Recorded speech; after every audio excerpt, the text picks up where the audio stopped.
Frein, one of the FBI's most wanted fugitives, has finally been caught. He allegedly killed a Pennsylvania state trooper, then vanished into the woods, touching off a frustrating and dangerous game of cat and mouse with police, an exhaustive manhunt lasting more than a month. Entire communities advised to stay indoors, schools shut down.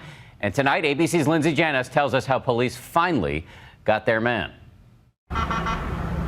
Tonight, a 48-day manhunt over at last. Accused cop killer Eric Frein finally taken alive. Shown here in the first photos of him in custody, bloody-nosed and somehow clean-shaven. We have stated that early on that we would not rest until his capture was made.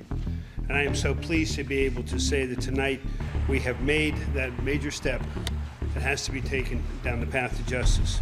The desperate search for the fugitive came to an end tonight when Frein was discovered hiding near an airport hangar at Birchwood Pocono Air Park, captured without a shot fired.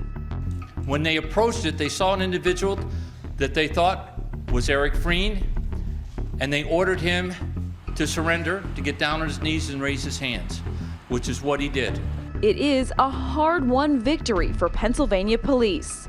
You never know where you're going to find someone like this or how.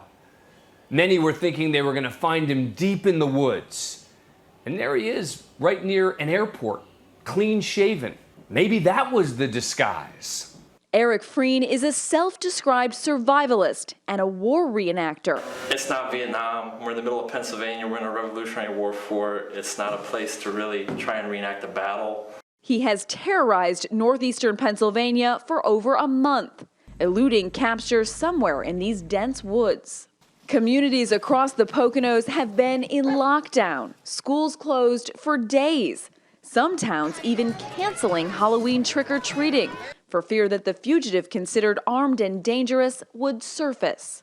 Do not leave your vehicle, take cover and stay by your vehicle. It all began September 12th. Police believe that using a sniper rifle, Frein shot and killed 38-year-old Pennsylvania State Trooper Brian Dixon and critically injured 31-year-old Alex Douglas just outside their barracks during a shift change, all from the cover of dense woods. This attack was an ambush. Frein became one of the FBI's most wanted fugitives, with a $175,000 bounty on his head.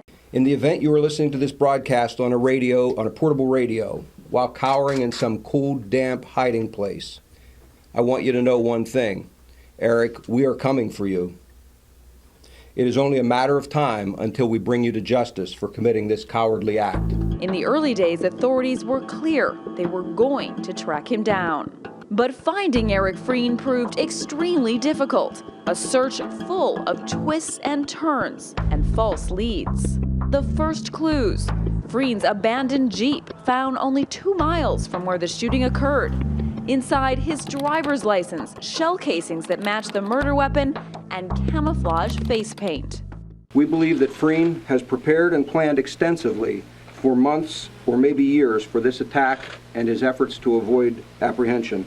As heavily armed SWAT teams swarmed the woods, schools were closed across the search area. Just to give you an idea what these searchers are up against, that police officer is roughly 75 yards away from me. I can hardly see him, and getting to him quickly through these trees would be even harder. More and more clues about Frein's location began to surface in the woods.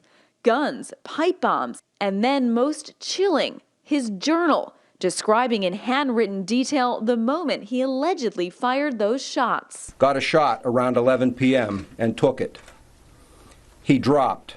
I was surprised at how quick. I took a follow-up shot on his head, neck area. He was still and quiet after that. Thousands of residents like Jane Whitesell were told to lock windows and doors and keep porch lights on throughout the night. But every day I come out and make sure, was it picked? And I check this, and I shake it. I can tell if somebody had broken in. While Jane's daughter logged on to listen to police scanners. Right now, there's about 905 listeners on this one so far. Last night, there was about 6,000 listening. Then, on October 17th, a woman out for a walk says she came within 15 feet of the armed man as he emerged from the woods near his old high school. She spoke with our affiliate WNEP, but was too afraid to show her face. You know, he was kind of like holding the gun down and facing away from me. The individual's description was consistent with Frein, and he was observed carrying a rifle. The individual's face was covered with mud. Others thinking of how they would protect themselves. Have you thought about what you'd do if you see him in your backyard? I don't think he stands a chance if he comes in my backyard. At last tonight, weeks of terror end in a capture pulled off without a shot fired. He was turned over to the Pennsylvania State Police. Corporal Dixon's handcuffs were placed on him, and he was put in Corporal Dixon's car. An end to the hunt that raises questions. What happened in the 20 miles between the scene of the crime and where Frein was captured? My guess is he's probably been indoors at other locations. It was either probably not eat and potentially freeze to death or find indoor shelter. Desperateness sets in even with the most hardened fugitive. With the accused cop killer in custody tonight, the residents of this area can breathe a sigh of relief. Let me assure you, from everybody here, justice will be served. And perhaps some closure for the family of the slain officer. For Nightline, I'm Lindsay Janis.